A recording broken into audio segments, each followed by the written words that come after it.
Welcome everyone. We're going to go ahead and get started, and please more folks will join us. My name is Karma Lowe. I'm the Assistant Dean for Diversity, Equity, and Inclusion here at the Columbia School of Social Work, and I want to welcome everyone to our Latinx Hispanic Heritage Month panel on narratives on history, belonging, and activism. Before we get started, I would like to do a land acknowledgement, so please join me. We respectfully acknowledge that the land on which we gather, the lands on which we all gather, are occupied, unceded, and seized territory.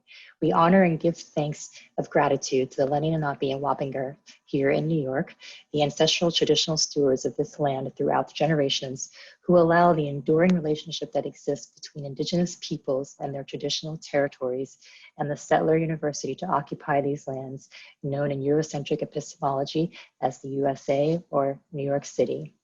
We pay respects to their elders, past and present.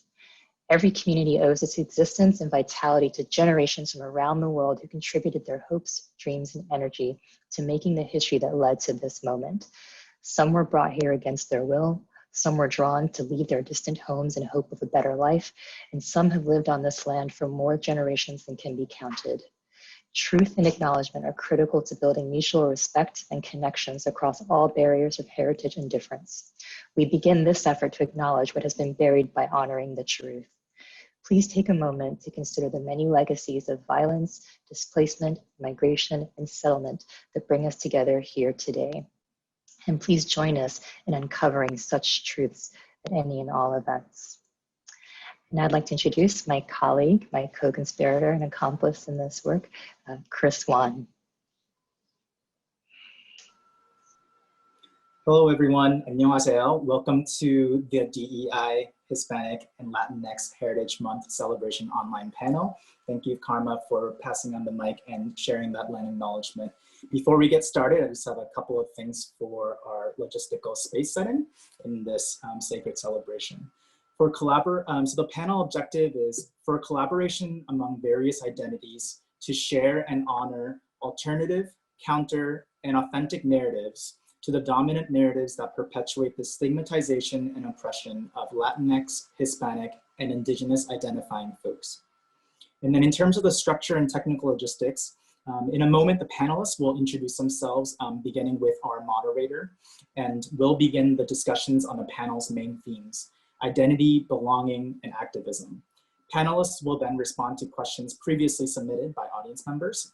And given the timing, please understand that not all questions may be addressed during the panel, but we do definitely want to encourage you to share any reflections and questions that you may have in the chat box. As for the community agreements, we ask everyone to respect yourselves, others, and the environment. There may be topics that may be triggering, especially in regards to oppression and colonization. And in that case, please feel free to take care of your needs or to step out if you need to do so. This is a celebration of Hispanic and Latinx experiences for both panelists and participants alike. Thus, there will be active moderation to prevent violence of all kinds.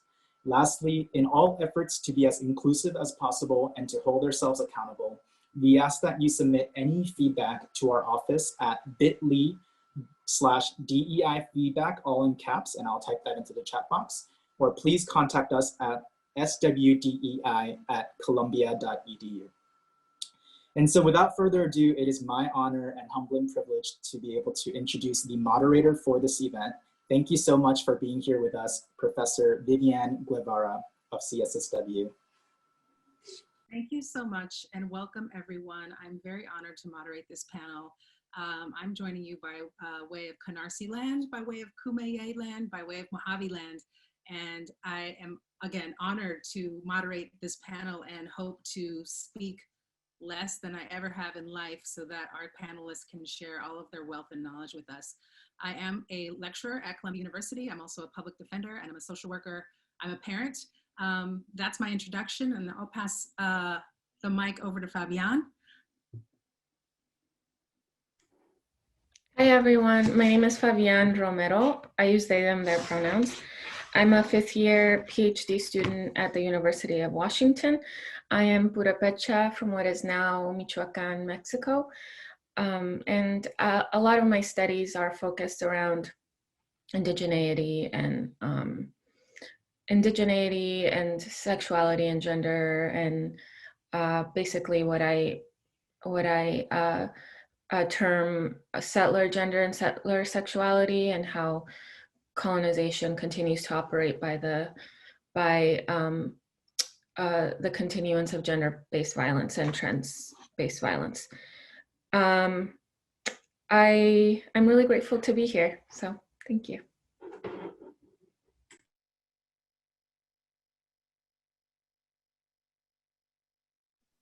Goddess Taisha. Yeah, I was like, I don't know if we're doing this naturally. Hi, my name is Goddess Taisha. My pronouns are she, her, they, them. I am currently in Colorado Springs, but I'm originally a New Yorker. I'm a New York Rican, so I am first generation Puerto Rican. My dad was a Jibaro and my mom was grown up in the Lower East Side, but I am a Harlemite through and through, 1/4 between 7th and 8th, for those who know. I'm an Ala Baker, Cleveland Robinson graduate of 2000. So my activism work started in the South Bronx around 20 years ago. And so I learned from Black Panthers and New York professors about who I was very early in my life. And I have been doing this activism work for a long time. I have a dual MSE from Fordham University. And so I went after organizing for about 10 years, I decided I wanted to become an organizing teacher. And I did that for a while and then understood the assimilation and the core of assimilation within the educational system. And so I decided that I was going to go back to the nonprofit world.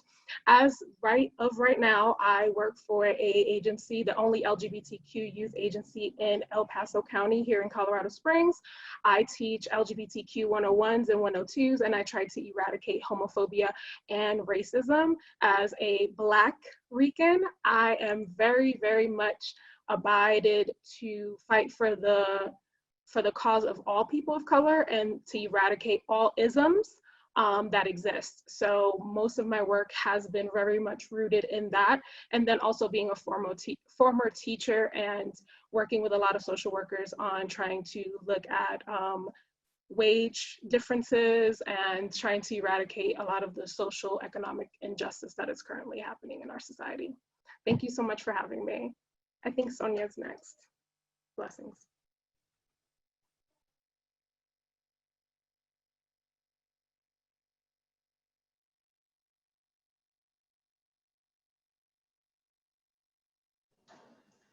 Sonia, you're muted. Try that again. Hello, can everybody hear me? Yes? Okay, let's try that again. I said hello, hola, buenos dias, good morning. Ayanchu, Imanayan Kashanki. I go by she, her. I like to identify here on these lands, the unceded lands of the Musqueam, Squamish, and Tsleil-Waututh Coast Salish First Nations, which I am blessed to be on and that I was blessed to be born on. As indígena afrodescendiente, so visibly racialized. I don't love the term mestiza, and I might have a chance to go into that a little bit later. My father is Chilean. He arrived here as an exile in the 70s. My mother is Peruvian. And again, I just want to say thank you to all of the organizers, because I think that was cut off a second ago, for including me from way over in the Pacific Northwest province of British Columbia. And I know that sometimes it's hard to include everybody that you want to in the dialogue, but this means a lot because us Latinxes on this side of the colonial border are often looking to what's going on in the US just to contextualize our own struggles and to learn from your struggles over there and everything that you do daily to move your communities forward. So thank you. And thanks to everybody, all the friends that have joined. Thanks for everyone for introducing themselves. So let's just jump right in, and we're here to celebrate. We're here to celebrate our identities and talk about our identities. And so in talking about our identities and how we identify, can you talk about how your identity is shaped by how you identify, by labels, and how your identity is shaped or not shaped by those who attempt to identify you? And Goddess, if you want to kick us off and everybody jump in. Okay, awesome. I think my identity was very difficult growing up in New York and seeing so many cultures. and people making an assumption of who I am. I grew up not looking Puerto Rican enough. And, you know, there's like that funny meme that says, do I have to look like arroz con gandules to be Puerto Rican? Because that's kind of what I grew up in. Like, are you sure you're Puerto Rican? Oh, yeah. My mom and my dad are Puerto Rican. I fluently speak Spanish. And then also growing up, not looking systematically of the way Puerto Ricans are supposed to look, but also like trying to maneuver who I was, you know what I mean? And accepting all the pieces of who I was, which was an interracial child, right? Like my dad is very European, blonde hair, hazel eyes, and my mom is African. She is black, you know what I mean? She's black and beautiful. And trying to figure out what that meant for me. And then people thinking I'm like Black Asian. And so I had to come into my identity by myself up to a certain degree and see what felt good, kind of lean onto the discomfort of being Black, you know what I mean, as a Latina, and then also accepting what all those pieces meant and realizing that when I used to tell people all the time, when I go into an interview, I'm either Black or white in this society, and I'm going to choose one, and I can't pass for white, sorry, so I'm Black. So it is what it is, right?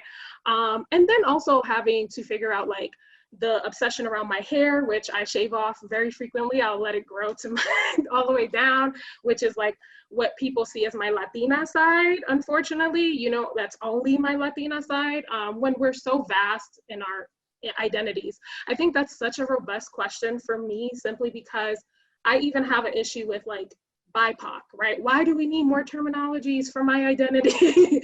I have so many terminologies right now, you know what I mean? Am I Afro-Latina or my Afro-Latinx? Am I Latinx? Am I Black?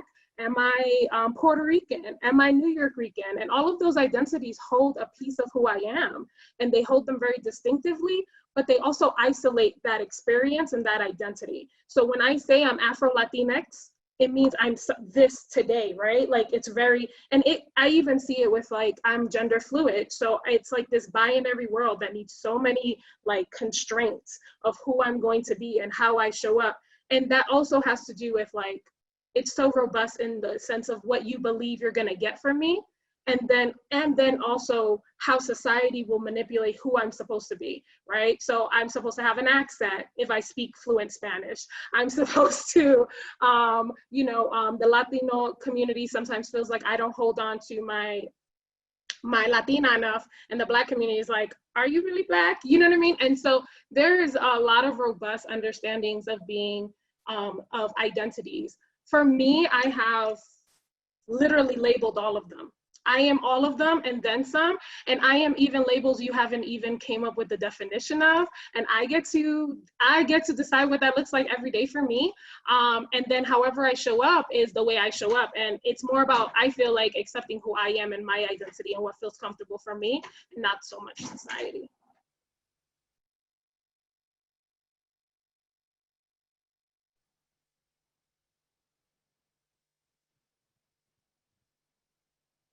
Fabian, Sonia, do you want to jump in and share?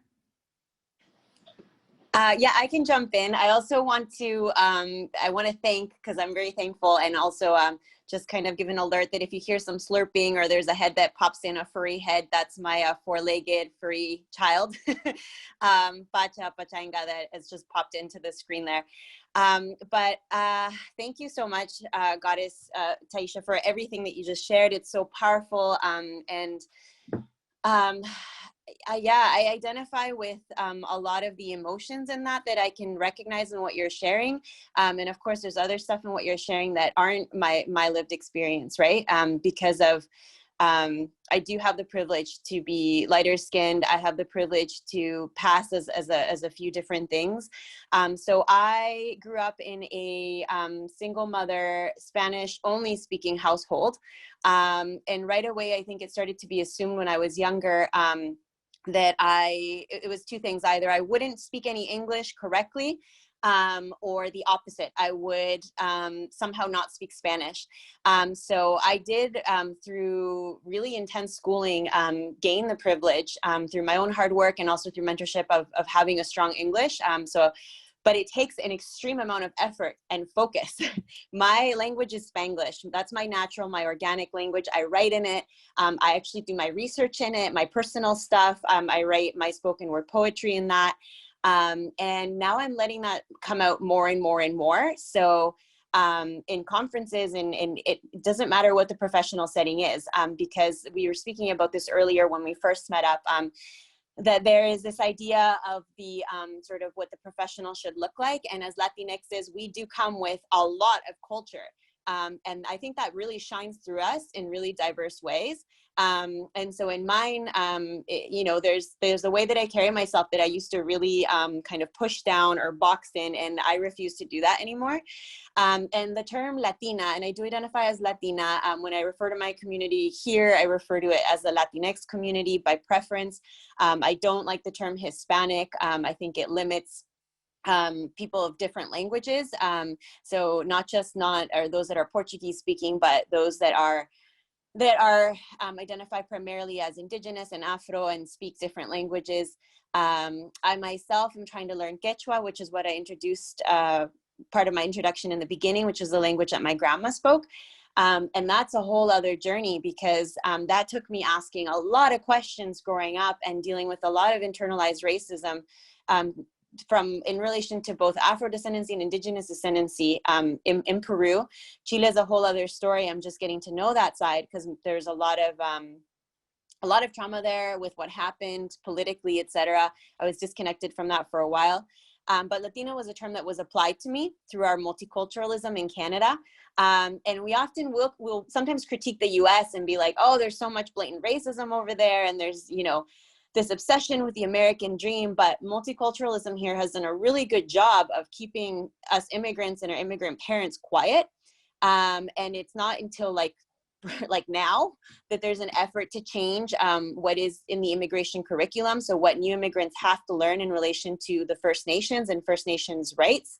And so when I was called a Latina at first, I had no idea what that meant growing up. I've come to own that term politically, because it really is one of the few terms that I can take on in certain spaces to speak for myself and for community rights, but also to sort of turn back and try and connect with other Latinxes from different countries about what's going on here. So responsibilities that we have to the people of these lands that welcome us, even though, you know, we've arrived for generations, as well as uninvited peoples.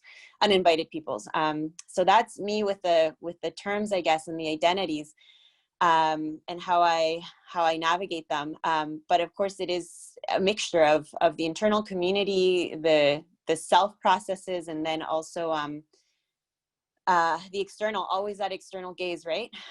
So the white gaze, the Western gaze, the Canadian gaze.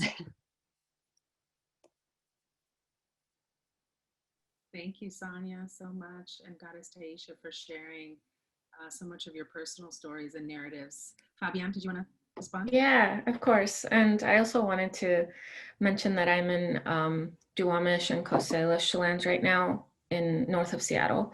And I think for me, one of the things that comes up when I think about identity is how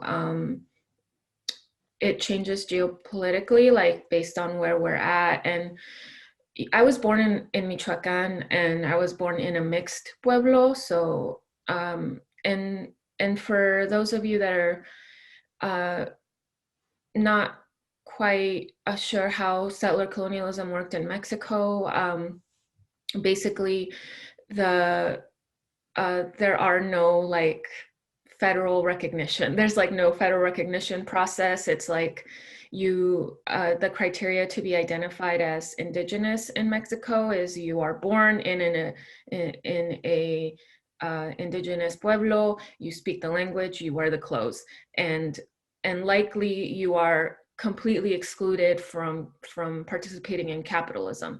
That's basically how one is identified as indigenous in Mexico.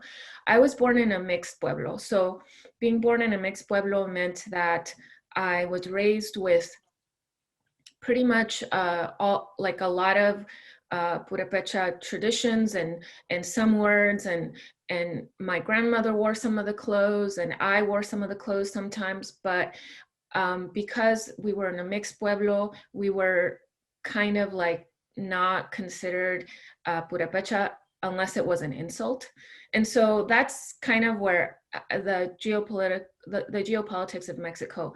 I'm also very light skinned, so you know, and that also kind of played a part into how I was identified.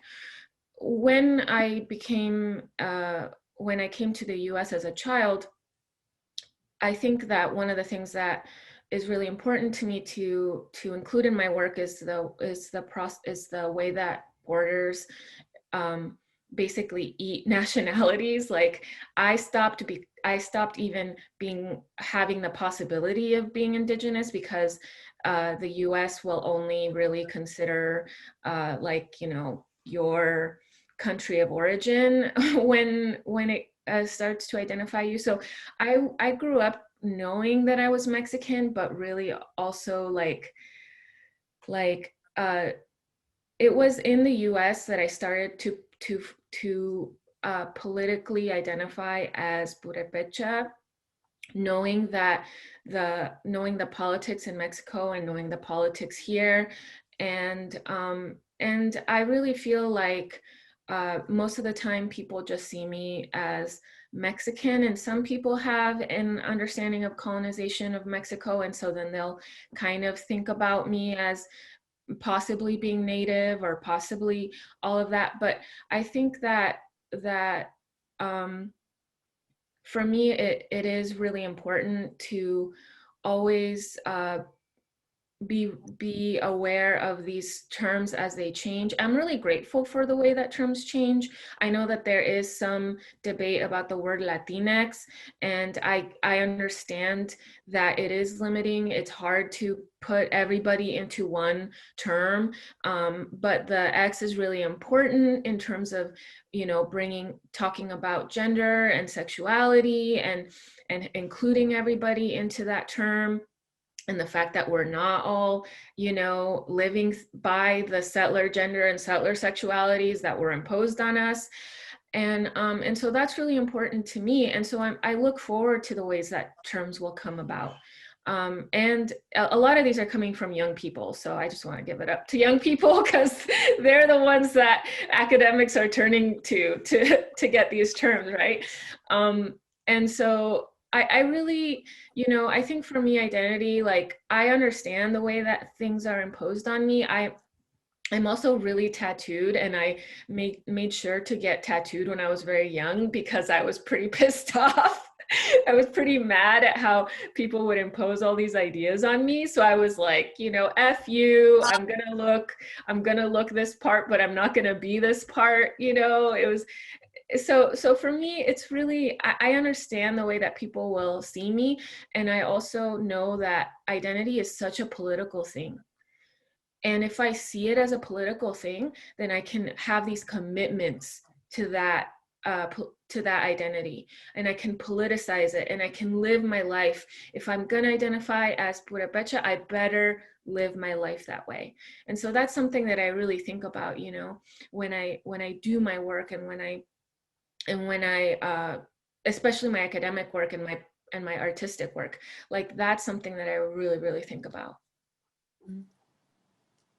So many layers to this. Thank you, everyone. That was a nice round of answers and responses. And Sonia, you touched on this a little bit, but about the inner and outer.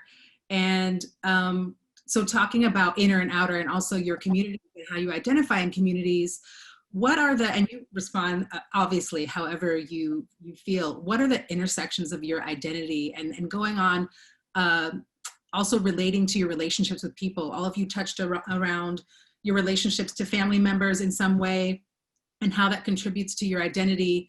What are the intersections of your identity, your intergenerational relationships, and your personal relationships, and the way that you identify in communities, whether it's your family, your academic life, your friend life, or whether those are all the same? Sonia, you want to respond? Yeah. Again, can everyone hear me? It's good. Okay. I'd say right off the bat, the intersections are where my challenges, myself and community challenges are, and where all of my healing work is happening, where all of my most painful,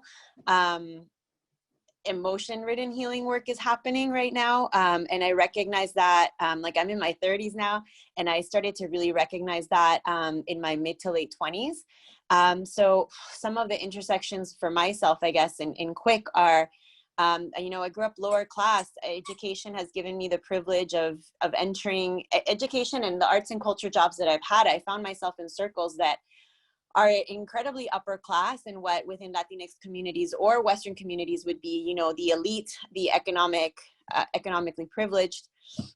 I soy mujer, I'm a woman, and that's how I identify. And I say that because I'm at a point in life where I cannot make any more excuses anymore for keeping silent against machismo, sexismo, all of these things that uphold the patriarchy. And within the Latinx, we have our versions of, in Anglo, we just refer it to like the sexism or the patriarchy or whatever. We have the machismo, which is so fundamental in our culture and related to that colonial encounter. But this has taken my whole life till now to really be vocal about. And I'm realizing that it's such a part of our intergenerational traumas. So that's also something that I'm working through, and it is one of my intersections. And it's such a part of what upholds colonialism today, or coloniality, if you want to use that more like academic term that's come out recently, in our relationships, and harms our community. And I think a part of that as well is this culture of silencing, and it has to do with these cultural nuances of, you know, what we say to kids growing up, especially little girls, calladita más bonita, the quieter you are, the prettier you are, or within families and community settings, like keep it quiet, you know, brush things under the carpet or sweep things under the carpet. And I think that, again, that goes back to those colonial encounters, right? So we suppress pains, we suppress traumas, we suppress angers. And that we have all this shame inside, and then that stews in our community, and it reproduces itself in the culture. So I think that, yeah, there's those things right off the top of my head. Of course, there's so many more, like the intersections of being, you know, a student, and a child to an immigrant, and a woman, and all these other things. But I guess that's off the top of my head what I'll answer right now.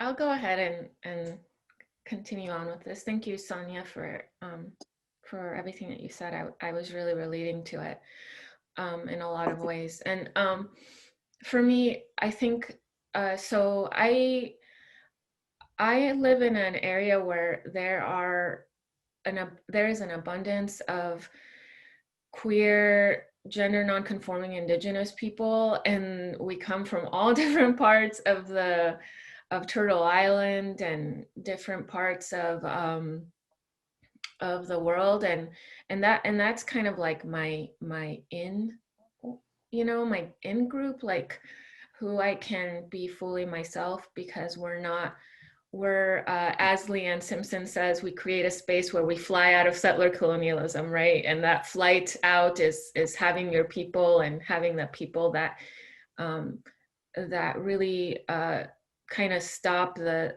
settler colonial gaze from actually entering the space. And so that's who I spend my time with. And that's also who I do research with. That is like, and who I do artistic work with, is primarily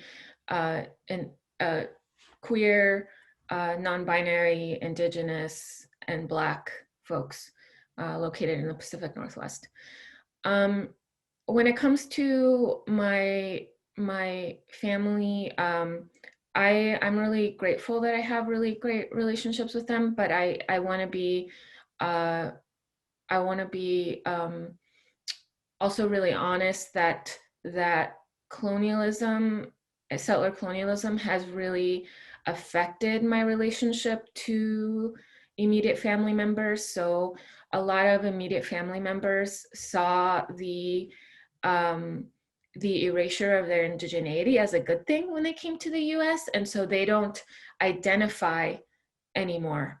And they don't really it was an insult in Mexico. So here they see it as they are free of that insult.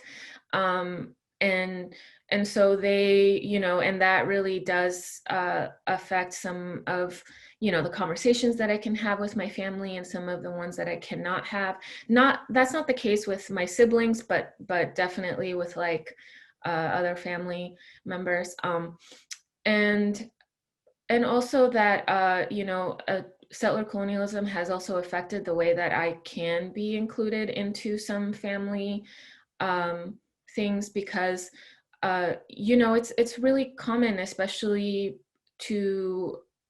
I feel like for me, when I think about the way that settler colonialism and conquest happened in Mexico and the Caribbean and in Central and South America, it's no wonder that machismo is the way that it is, because that conquest was brutal.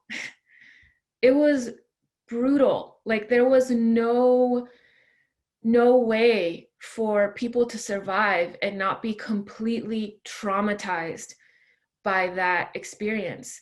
And for men to feel like, in order for us to survive, we have to mimic this. We have to continue this. And I'm not saying that I empathize with machista men or anything like that. That's not what I'm saying. But what I'm saying is that, it is for me, I really think about the ways that settler colonialism has completely destroyed our kinship relationships, our the way that we relate to each other. And I feel it.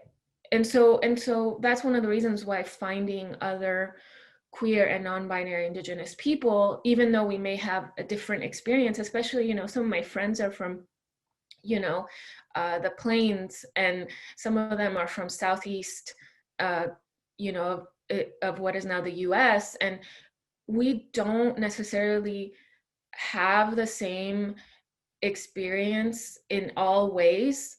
I don't have experience with reservations. I don't have that experience.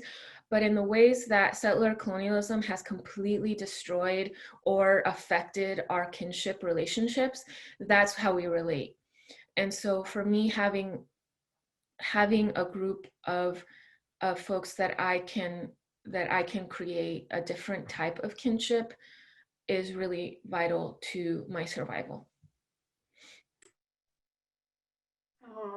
Thank you so much. Oh my God, so much robust things are being said right now. And it's sometimes hard to process them while you know your experience. So I just want to honor everybody. Oh my gosh, this is such a great conversation that we're not having enough of, because there's so many pieces when we delayer. And one of the things I try to think about as being a double American, an American that owes the United States $73 billion for being colonized. It's very difficult because, I immediately start to think about the intersectionalities of just being Latinx, you know what I mean? Just that identity by itself holds so much different identities, so much different understandings, coming from a Caribbean island, right? Having a whole different experience than South America, than Central America, right? Less alone, and seeing the colonization and slavery happen in a different way, but the racism and that violence, that violent nature implemented into us. And then also not being an immigrant, you know what I mean? And that's the reality, and not having those type of, I get to go to my homeland whenever I choose to, right? And not having those type of persecutions. And so what do we play and pay for in this colonization mindset? I also want to honor, as much as I have a problem with land acknowledgements, and I know I've said this previously, simply because if we acknowledge this land, we need to give it back. I am on the Cheyenne and Arapaho lands, and so I do want to acknowledge my my fellow people in the struggle of liberation, and what that liberation looks like. And I want to honor the fact that they have been raped and colonized and were the first ones to be super simulated, unfortunately, to the European understanding of the way we treat our land and our language and each other. I feel like I live in all those intersectionalities, unfortunately, on a day-to-day basis. And that's the reason why it does become very emotional for me, because, you know, the reality is that when you're being violated by these intersectionalities on a regular basis, it causes a lot of trauma that we have to heal from.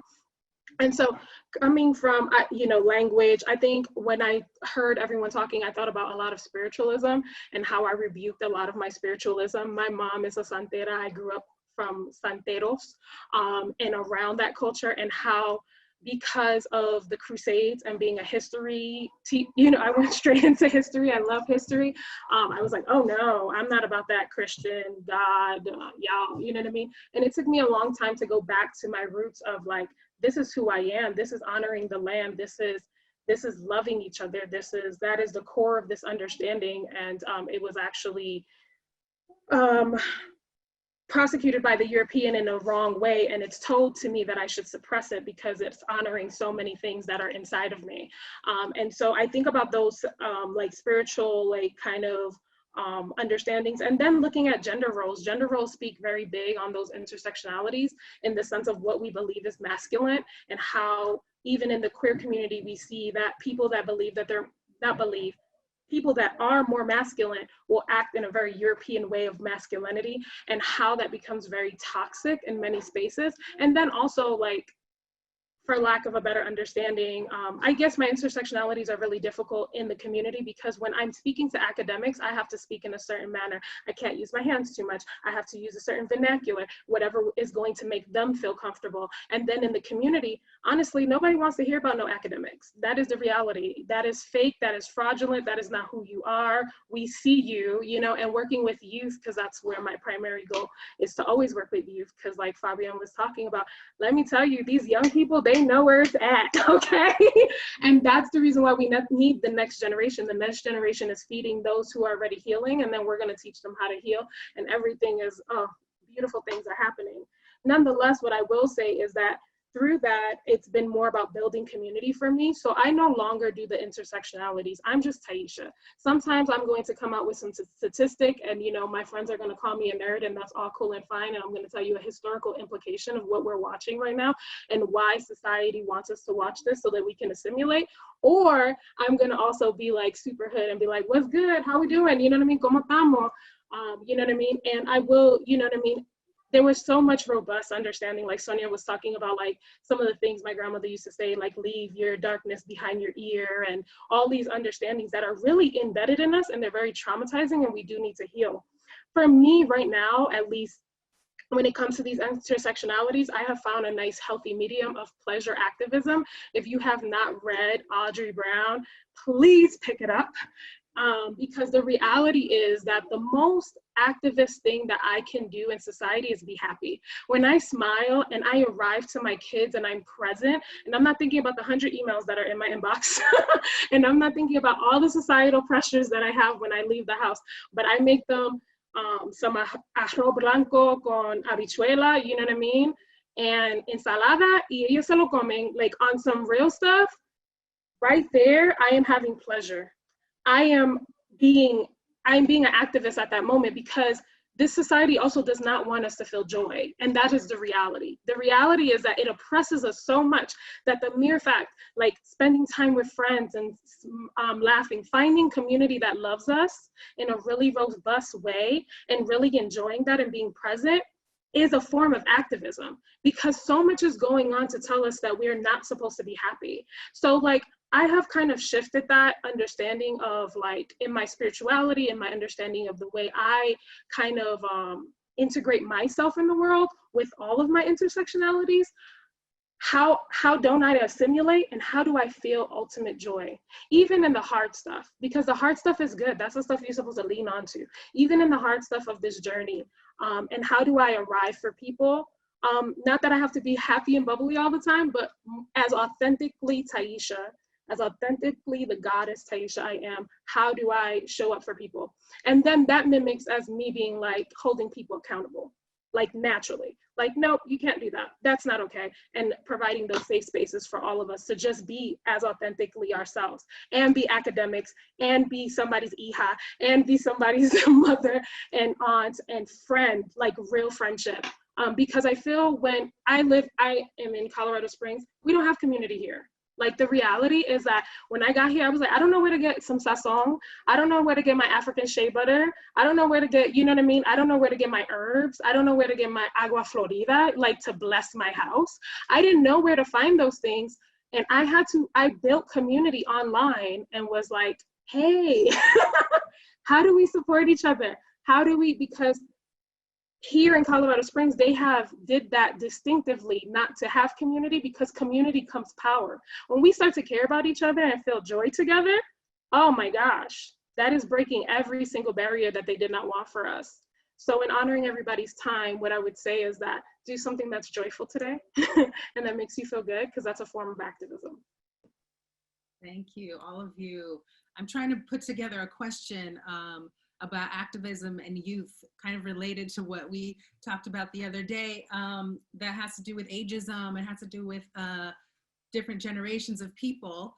And we're talking, and since we're talking hopefully to some students out there in the social work school, and we're all in academia, so I've noticed in my own classes that there are people who do not want to take the responsibility of teaching others, of teaching white people about race, about racism, about Latinx, about culture, and they feel like it's a burden. And I'm of a generation where we were always silenced, so it doesn't feel like a burden. It feels like a joy. It feels like something I want to do, and it feels like a responsibility. How do you address that with students that you're teaching or the youth that you're teaching? How do you respond to that as a teacher and as an academic? Goddess Taisha, you want to kick us off? Yeah, sure. As being the person that was always volunteered onto a diversity team here in Colorado Springs, you become like I was like, out of 3,000 teachers in a district, that was probably, I think there was only 100 people of color, and that could look like, obviously, a plethora of identities. There's two things. One of them being that, unfortunately, when it comes from a person of color, it shows statistically, when we try to tackle these conversations with our counterparts, they're not very heard. It just sounds like whining, right? And that's the reality. So that's the hard part. And it's hard because if you're the one saying it and it's coming from a very, very, very difficult place from you, and a very vulnerable place, it could be really difficult. Having been one of the only people of color in Fordham University when I was getting my dual masters was very difficult, obviously. And I was a parent, and I was a native, and I was different in so many different, like, ageism and all that stuff.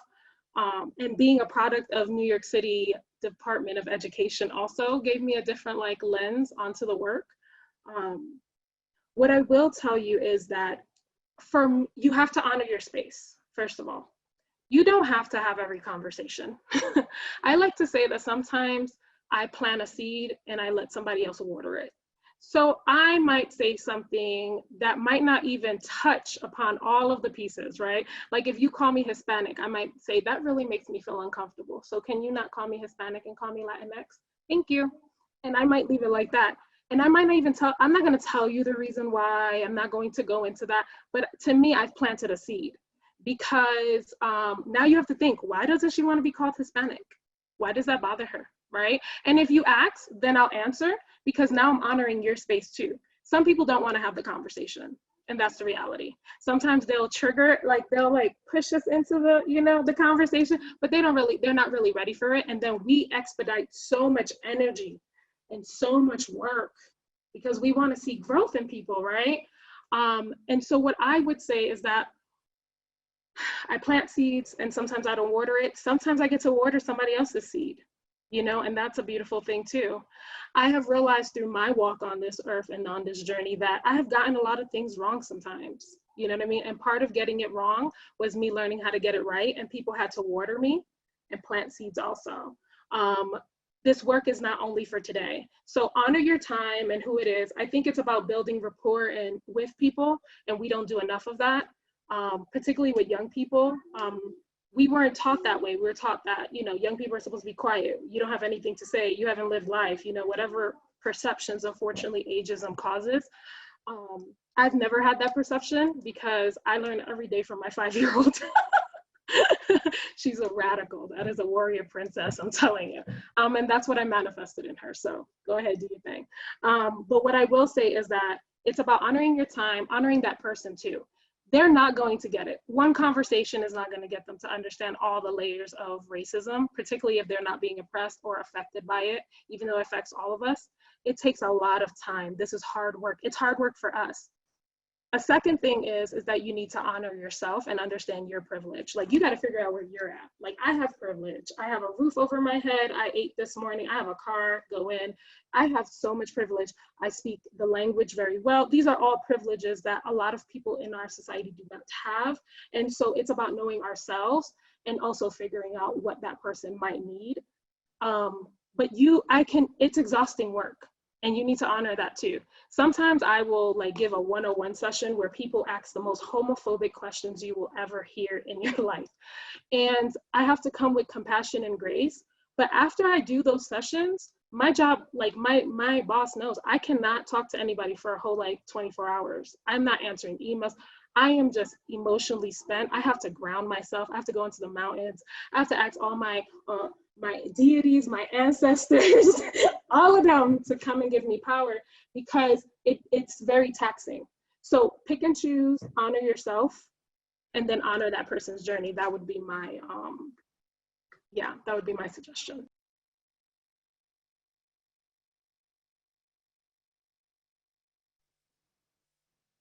Fabiana or Sonia, do you want to share?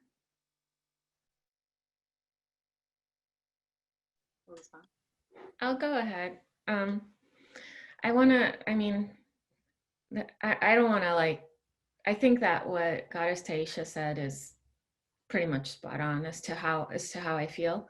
The emphasis being teaching is labor, you know, and that one of the things that I think about often is, before I was a student, I actually came into college because I was an activist first. And, you know, I am an immigrant. I came to this country when I was very young. I went to public schools that did not give an F about me. They pretty much they were actually surprised that I did well. And so I didn't have plans of going back to school. But what I did start to see when I was a teenager into my early 20s is that there was a lot of injustice in the world, and I wanted to be part of a change. So I was an activist and I was doing a lot of stuff.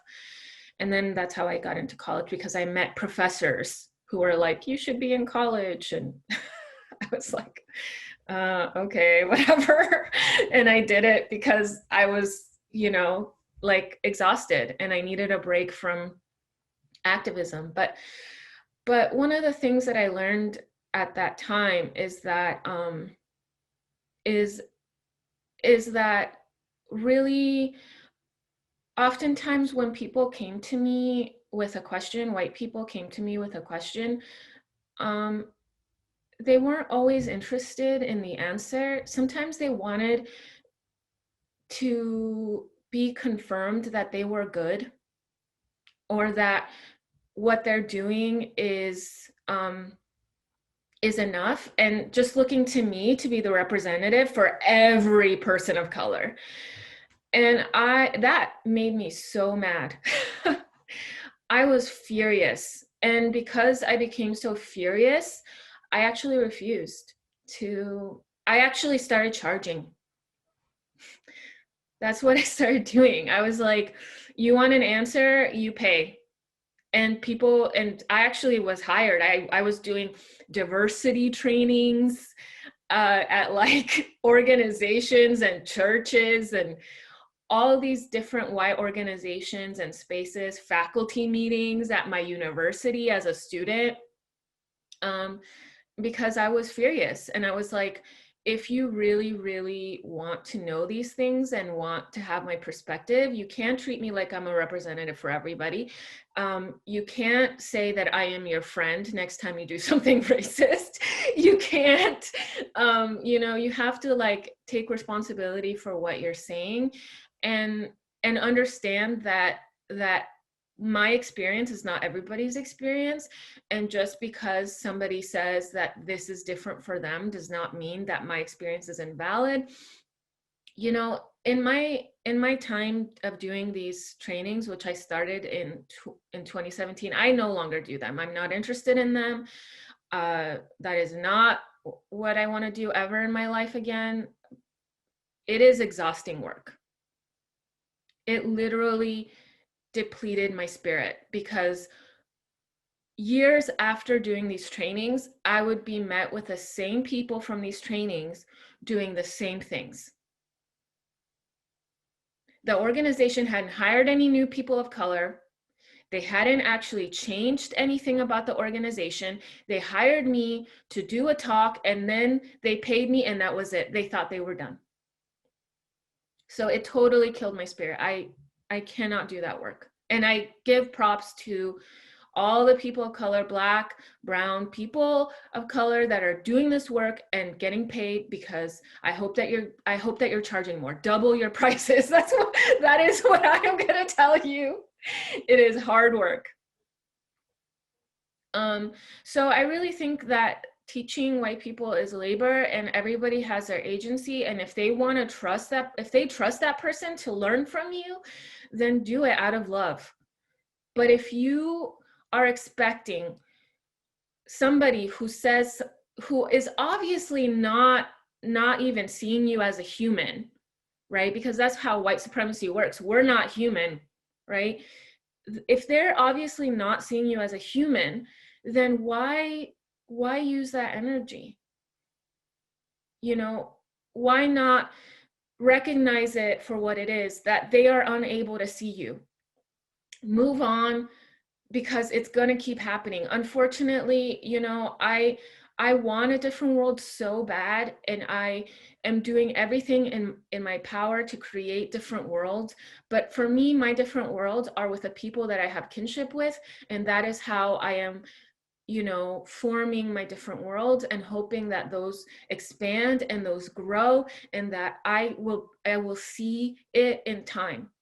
But I don't really think that using our energy to, and for me, that also means teaching, you know, people of a different generation about sexuality and gender. I really love my elders. And when they don't use they, them, their pronouns for me, I'm like, okay, you're my elder. I love you. Like, you know, I will accept it from you because I know that you want to see me. I know that they want to see me. It's when people don't want to see me at all that I am like, I am done with you. I don't want anything to do with you. But I will spend some time with my elders, and I will say, hey, I want you to know why this matters to me, and I love you. But it's out of love. It's because I know that they want to see me. There are some people that are older than me that don't want to see me. They're not my elder. Like, I don't owe them any respect. You know, they don't want to see me. They don't even really care. And I think it's that. For me, it's about relationships. If you have a relationship with somebody, or if you want to keep a relationship with them, you might want to invest in that. If you don't see a relationship with them, how about that relationship with yourself? If they've done something that has harmed you, go take care of that relationship with yourself. Go find people to be like, this just happened. You know, I got asked, you know, what, I don't know. A really annoying question to me is when people like want to ask, where am I from, over and over again, until, you know, I always lie. I always say that I'm from Tacoma, Washington. Because I don't want any further questions. And I'm not going to answer any questions. Yeah. But I that's always really funny to me when I say that. because then they'll keep going and then I know what they mean and I won't answer. So it's kind of fun for me, but it can be really exhausting. So sometimes I don't have that kind of patience. Sometimes I've had a really hard day. I've been ignored at a, you know, maybe I'm going somewhere and I've been ignored. So it's accumulative, right? It's a cumulative oppression. I'm exhausted, I'm tired. So I don't have that compassion. So I snap. And when I snap, you know, in that moment, that I know that in that moment, I need people and I need to reach out. And that's what I need to care for is myself. So yeah, those are my thoughts. Thank you so much. And all of you have talked about healing through all of the time that we've been together. And so I want to ask this question. If the question does not resonate for you, please feel free to respond in the way that will make it most resonant. But if you can talk about your activism, I know there were questions from the attendees also about how to become an activist or how to be involved in your activism. If you could talk about your activism and how that contributes to your healing, how you contribute to community healing, and how your work contributes to mental wellness, whether it's for you individually or for your communities and people. Sonia, did you want to jump in? Yeah, and I might add a little bit to this in a second, but just connecting with what was said right now. When do I feel okay to teach and who do I feel I should be teaching? I connect that to my wellness and my activism. And so I'm at a point in my life where I want to be as genuine as possible. And like you said, Goddess, as authentic as possible. And that means being as transparent as possible. But of course, that's always easier said than done because we're all hiding painful things. There's shame there. So several years ago, I decided that there's some things right now that I will get up and I will speak to about publicly. I'm okay teaching or taking like a teaching stance or an instructor stance on. And there's other areas, for example, I've been going through a lot of stuff looking at intergenerational trauma and I may be offered opportunities, but I feel like right now I'm in a place in relation to that where I would rather be a participant, where I would rather hone in on what loving means to me and how that looks like in certain relationships, right? And so that's my personal is my activism in that sense. So I'm realizing that, you know, that's not where I'm going to take steps forward. That's where I'm going to sit down. That's where I'm going to focus on my emotions and my relationships laterally or horizontally, I guess, right? And take that time. So, and just to answer a little bit quickly what you were saying before, I have a soft spot for students. So I do try to share stories as much as I can in response to students' questions. And that's a learning that I've heard over the years from local First Nations elders. The importance of story sharing and also storytelling, but also how it empowers then the student to take that and do their own work and look into that. And it's kind of connecting with what you said, Goddess, right? So it's that planting the seeds, but not necessarily connecting all of the dots for them. And that's where I think that specificity is important for us as Latinxes, right? And I think that when we're coming back to the larger population in terms of activist spaces or speaking back to policy and institutions, it's making sure that respect is given to us and others doing the work around the specifics, because I think that's a huge part of doing the decolonizing work. So respecting our nuances as communities, as regions, as countries, as languages, right? And in terms of more around the activist part, I guess, of things, it really is coming down to a couple things for me, and that is what really challenges the system, I guess, at the core, because we can't really flip this system every day in every kind of engagement, right? So if we're looking at it, Fabian, as you said, at the relational level, and I completely agree with you, it comes down to the relational. I feel like it is time. So time, I've talked about this with people close to me that I love very dearly, is both my biggest challenge and where I can teach others. So I'm doing learning and trying to teach in relation to that, right? So it's us having the patience and putting in the time to foster a different kind of being with each other. right? Around really, really hard and painful things, right? So that does also mean, for example, if you're calling out machismo or sexismo, that's going to take time, and it's going to take a lot of community and individual emotion, but then the person on the other side has to be committed as well. And that's where then we're faced with, I feel, the external time impositions. So how institutions ask us to work quickly, for example, working with an arts and culture organization, right? If you work with a film festival or you work with a dance organization and you're working on grant funding cycles, and even in the middle of COVID, you've got a festival date coming up. My response is actually, you know what? We should be resisting that. We need to be stopping this and doing the work that we need to address the issues that we have. Because if we just keep going, all we're doing is feeding the capitalist cycle, the colonial cycle, and we continue smothering all the daño, todo el dolor, all the pain, all the appropriation, all the sexismo that is going on internally, right? So it's addressing time on all of these levels, and it is hard. It is so hard. And there's something else I was going to say connected to that, but I really think that love is a continual part of it. And that's also where I'm looking to, you know, Afro teachings of communities that I am and am not connected to, Indigenous teachings of communities where I'm invited as a guest or I'm not connected to, but really looking at how love isn't an easy thing, right? It's a complex thing. It's about healing, and yeah, it's such a core part. But I'll leave it at that for now. Is it okay if I interject? Sweet. Oh man, wow, that's such a robust question. I mean, all of these questions, because there's so many intersectionalities of the way we could literally have a conversation just about language, as we know, linguistics, right? And go on about all of these pieces, right? Like the fact that our language is toxic and all those pieces. And I guess maybe my train of thought is very much in language right now and the way we use it. And the power of words, right? They say if you speak into water and you freeze it, you can see the different vibrations of those words, right?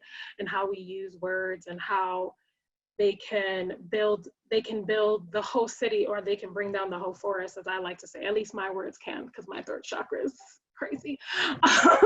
But what I will say is that for a long time, I didn't see myself as an activist. I saw myself as someone that showed up authentically to people and didn't allow lack of a better word or understanding, bullshit from other people.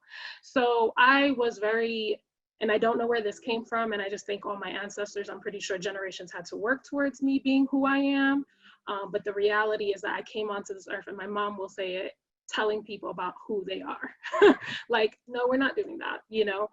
The first time I would say that I saw racism in a real way was through my mother, when I called her Black and she slapped me and was like, I'm not Black, right? And immediately I was like, nah, you Black. And to me, that was like the first form of activism. Like, I need to heal you so that we can heal us, so that we can move on and continue, right? And now my mom says she's Black.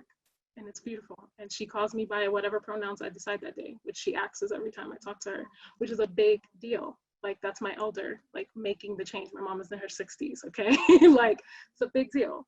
And now I've had to come to realizations that I'm now an elder. I try to act like I'm all hip and cool, you know what I mean? But the reality is that now I do hold a certain amount of knowledge that I just want to spread.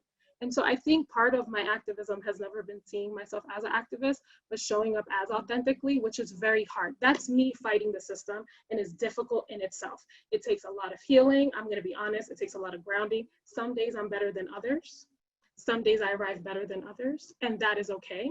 It is this elimination of perfectionism. It is this elimination of not being able to be vulnerable and talk about my emotions, because I am an empathic, sensitive person and being on this earth, experiencing whatever I'm experiencing. It is about being transparent, because we want to act like we're heroes, and nobody needs a savior. The Europeans did a good job at that with their little savior complex. You see how that worked out for us, right? No one needs a savior. We just need to stand with each other. And that is about building community in a very authentic way. And that is about having very difficult conversations sometimes, because we don't always immediately get it. I don't immediately get it. I'm hard-headed, and the universe has to take me through a lot of trials and tribulations. And the reality is that I've had to show up authentically, continuously, to grow and expand in that. I don't want to go back to before COVID. I am so happy. Like, I know how exhausting the work that I do and that I have been doing is, but I have learned how to heal myself. I have learned that all of these things are happening for a reason, and I'm healing myself, right? My new terminology is I'm trying to heal myself from racism, because I have to, because it triggers me too much, because it hurts me too much, because I worry about my son, who is half Black American, quote unquote. We don't have correct terminologies for those people because they were taken away from Africa and brought to this country, and he is half Puerto Rican, and him trying to figure out what that looks like, right? I am trying to heal all those pieces so that I can arrive better for him and his generation, because they're expanding and growing in such a big way. Like, the way they see the world is so vast. And when we were younger, when I was growing up, one of the things I used to say, I don't want to kill people's spirit. And my spirit was killed in a lot of ways. And a lot of our spirits were killed. I was told I needed to fold my legs, and this is the way a woman acts, and this is what a female does, and this is what, and I fed into that. And then I became academic, and I was like, oh my gosh, feminism and gender roles and who I am, and am I supposed to cook or throw out the garbage, or who pays which bill, or like, it became a reality, right? Because we're still living beings. And the activist work to me starts from right here. Every day I have to show up to myself and to other people.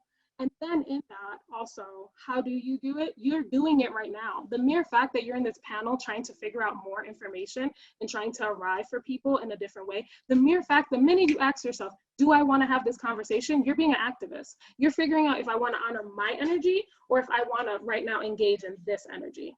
And I wanted to say something about what Fabian was saying, because I've been doing this work for, am I saying your name correct? I want to make sure I'm honoring that. Bless. And they were speaking about doing this work, and I've had to take breaks, and they reminded me about the fact that I've taken breaks from and gone back to academia to take a break. Hence the dual masters. Let's just get more education, because I need a break. I need to just learn more. And I think Sonia was talking about this too. I need to learn more. And I think part of it is I've learned my lane.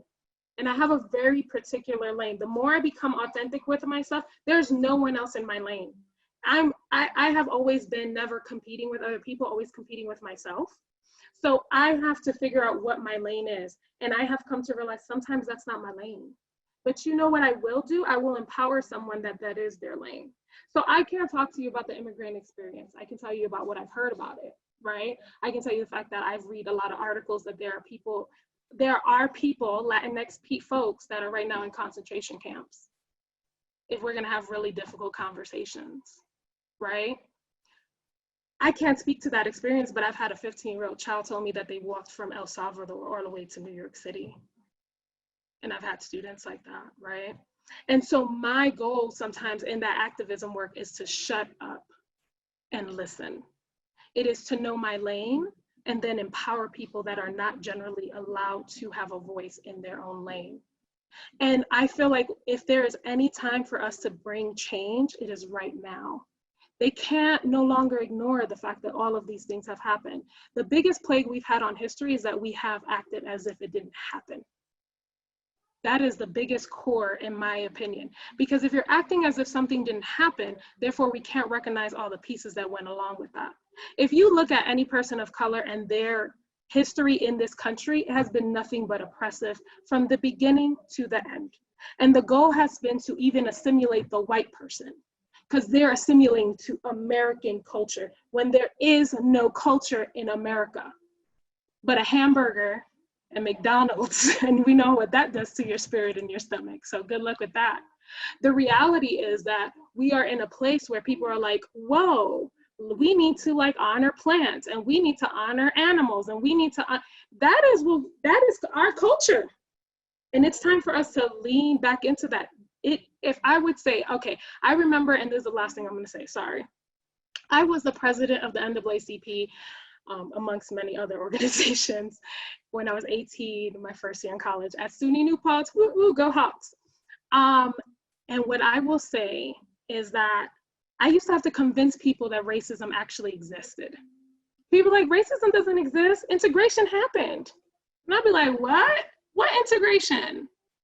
That is the fable that has been told to us because we are truthfully living in a plagued world that wants us to assimilate to what is not the reality. And so I think right now, play your lanes, go internal. You know what I mean? Figure out what that feels like, what feels good, lean onto it. What doesn't feel so good, lean onto it too a little bit, right? Do the healing and just arrive for people. Like the mere fact that you're gonna be a social worker, if you're gonna be a social worker, you are arriving for people in ways that people are not arriving for folks. So I want you to honor yourself. Right now, you're an activist. You're literally an activist right now. Of course, you know, there are other steps you can take and do all that other stuff, and you can join organizations and they can expend some energy from you. But I would tell you that if you're arriving for people, you're being an activist. I would tell you that make space for yourself to heal and take care of yourself before anyone else, because when you're taking care of yourself, then you can take care of others. And the work that you're going to do, the work that you are doing is really hard work. It is labor. Teaching is labor. Giving to people is labor. So the way you arrive might look different. And then the third thing is listen to yourself. You know what I mean? There are some spaces for certain seasons. You know what I mean? I have only been able to be on a nonprofit board for like a year. And my internal perfectionism was like, oh my gosh, I can't get my ish together. I don't fail at anything. No, that was your season. You learned, and now it's time to move on. And honor that, honor who you are. And one more thing, Sonia talked a lot about this and really, really well. The reality is that this society will tell us what we're supposed to be all the time. They want us to work. That's all they want us to do. They want us to just send out our emails, do our things, and act like everything is okay. Because it is a working capitalist machine. And so be careful and be mindful of your time and your energy because you're worth more than that. You're worth more than all of those pieces. Thank you, everyone. I lost Teotihuacan in my background, but Fabian, if you can respond, and also if you want to address the question that we just recently got from one of the participants. I can't see it anymore, but I hope you can see it. Yeah, I can see it. So everything that's been said pretty much is spot on. I mean, I feel like I just want to emphasize some points that were made, that activism doesn't look like just being out in the streets and with a sign, you know. I think that there's like this idea that to be an activist, you have to like be blocking streets. And, you know, and I think that's really valid, and that's hard work, and, you know, and getting arrested and all of that, that's really hard and that's really tough. Not everybody can participate in that, right? And I think that being an artist, you can be an activist and an artist. Being an academic, you can write things that really help people change their perspective, and that's activism. Relationally, you can help your family understand things better, you know, or even just maybe not understand things better because we're all, you know, learning from each other, but just kind of, you know, just if, you know, just having these conversations about what is possible and how we don't have to accept these norms as just the way that things are, that things can be different. Those conversations I think are really important. And so how do you become an activist? I think that, you know, for me, it's just a commitment to wanting a different world. Are you committed to wanting a different world? Are you gonna make that happen? I think that there's a celebritizing of certain people. I think that social media will pick leaders, but I don't think that we have to necessarily, like, you don't need to be a celebrity to be doing something that is important, you know? And so that's something that, you know, to keep in mind. there's a lot of things that we can do on a daily basis. I live in an area where there's a lot of people that are houseless, you know, giving them dollars or $10 or whatever I have. I feel like, to me, that's saying, I want a different world. I want a world where you have enough because I'm okay, you know. And these little acts, I think they accumulate, they add up, you know. It's about our commitments. And then there was a question is, how do you keep showing up and trying to advocate for change when the ship is turning so slow for society? Just with everything going on in society, it can sometimes seem hopeless. I think for me, as one of the things that I would say about that is that Goddess Taisha talked about pleasure activism. I think from, you know, we're gonna cycle in and out of hopelessness, likely because things are happening, things have not changed. As soon as, you know, with conquest, with colonization, we are living in an ongoing settler colonialism with the way it's being reproduced by racial capitalism. It's being reproduced through white supremacy. So we're gonna cycle in and out, but there are things that you can do to keep your hopes up, and they're not easy. It's not easy to want to find joy and to want to build relationships where you have even just a pocket of a different world there with a friend or a kin. But I think for me, that's how you keep the hope alive. And another thing is that my commitment as a feminist, and I'm teaching Indigenous feminisms right now at the University of Washington, but my commitment as a feminist means that I am not expecting things to change right now. Like, I want things to change and I will always be working to make things change, but I see myself as like a cog in the ever-changing, non-static machine. White supremacy doesn't work the same way every single year. It changes, it shifts, it has new targets. We see that, you know, we see the way that it's working through prisons. We see the way that it's working in the border. We see the way that it works through violence. You know, patriarchy is always evolving. But it's, you know, the targets are also shifting. So I think for me, one of the things to remember is that we are not, things are not going to be the same. If we're doing the same thing all the time, you know, we're going to eventually feel disappointed. We have to be curious and want to know about these things constantly and be learning all the time. And then to see ourselves as like, we're gonna make things difficult for white supremacy and settler colonialism and patriarchy. We're gonna make things difficult. And we're gonna be those people that are like, you know, here with me, that's not happening. You know, in my classroom, I make a space where that, you know, I focus on Black and Native students. I make the class safe for Black and Native students because that is what I want. Everybody will benefit if I make that space, right? And so it's about, I think, recognizing that we have to care for ourselves and our close people in order to have hope, you know, and have joy. Find joy. Thanks, everyone.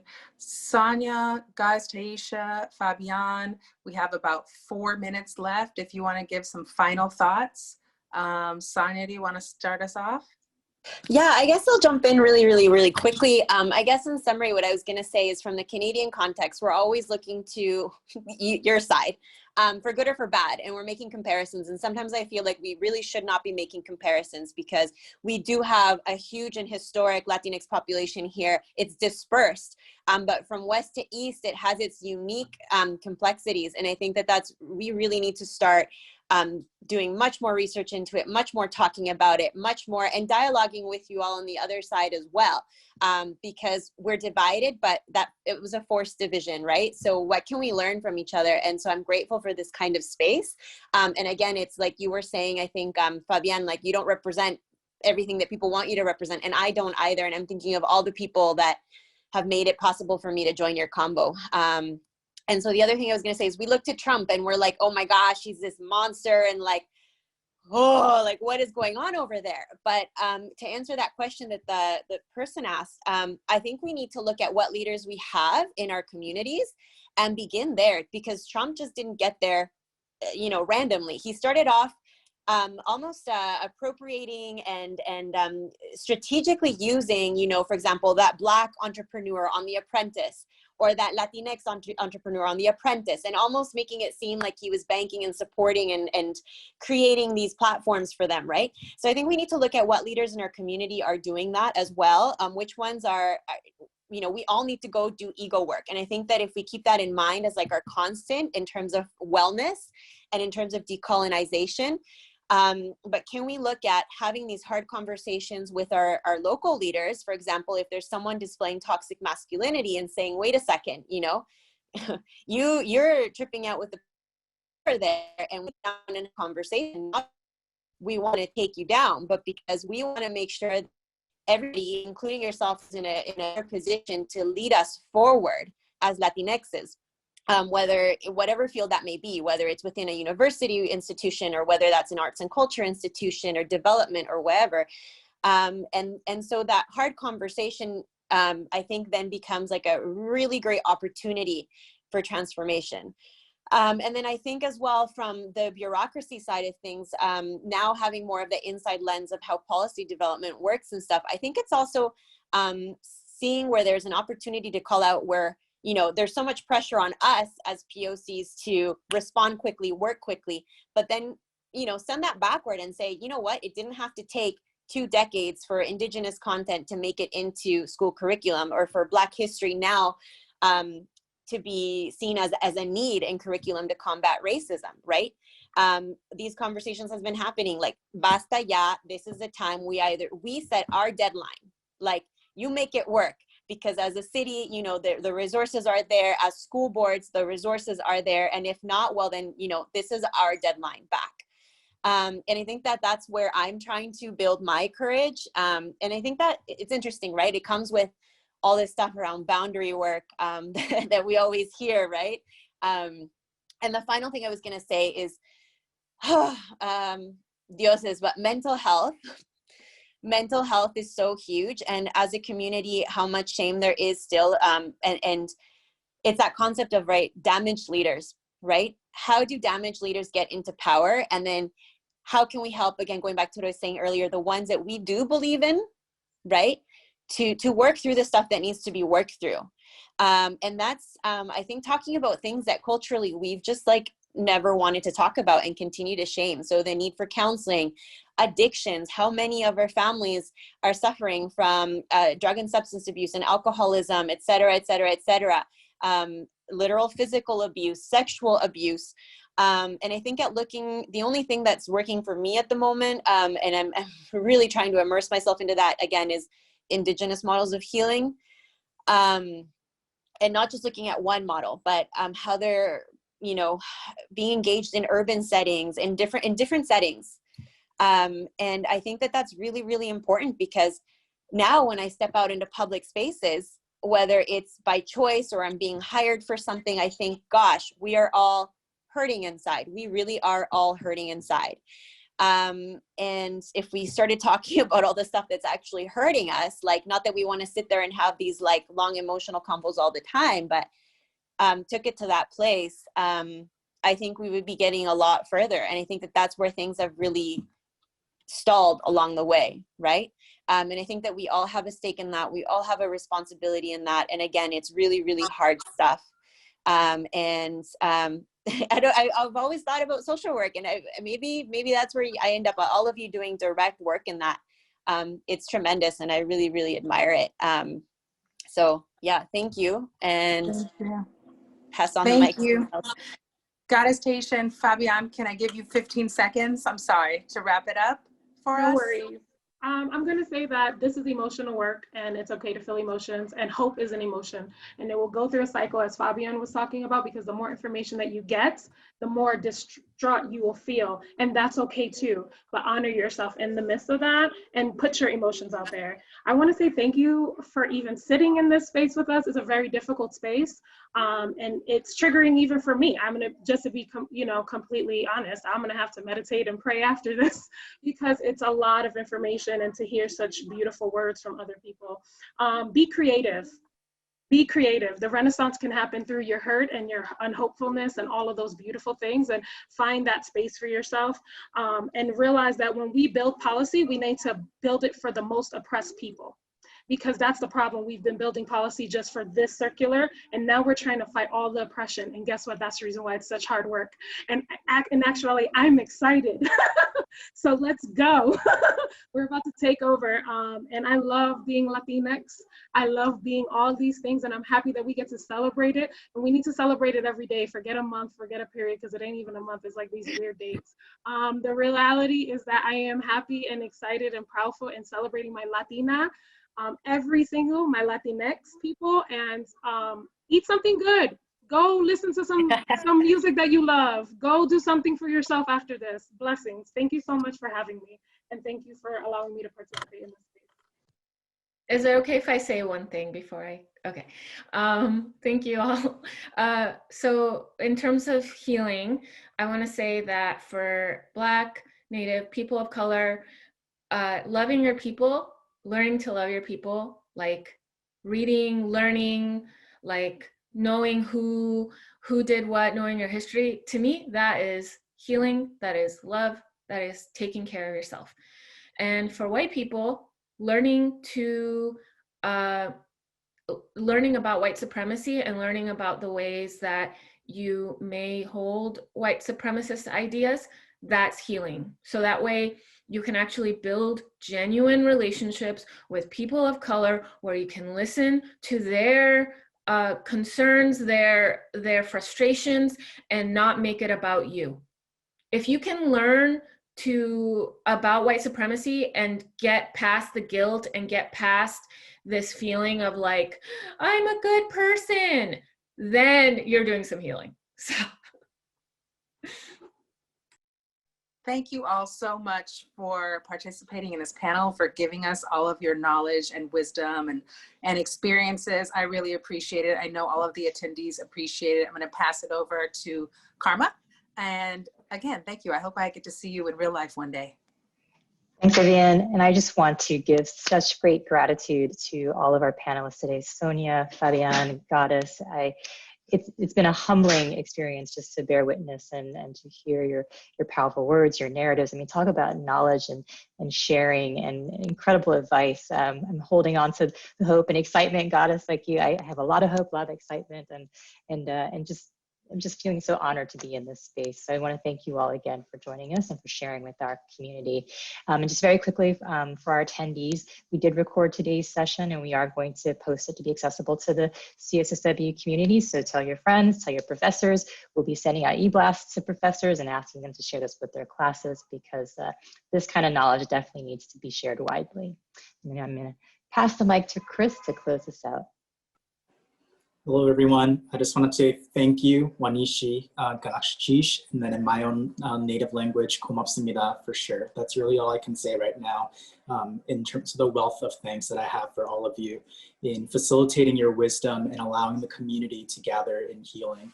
I've just posted some of the resources in the chat box in closing for any of you who would like to contact us or might use us as a medium to try and get in contact with any of the panelists as well if they feel comfortable. Our email is swdei@columbia.edu.